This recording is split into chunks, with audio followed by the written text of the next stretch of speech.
Hello viewers, in this video I'll show you how to fix WhatsApp call fail problem on WhatsApp.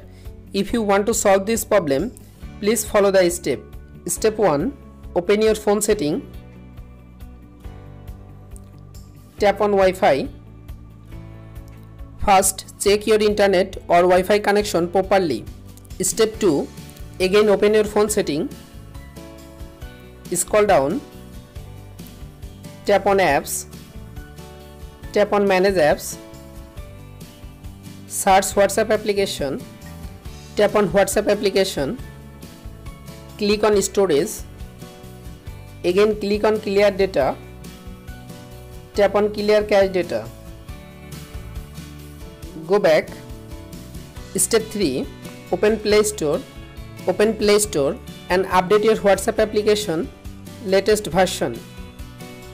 You make sure your WhatsApp application is updated. Step 4.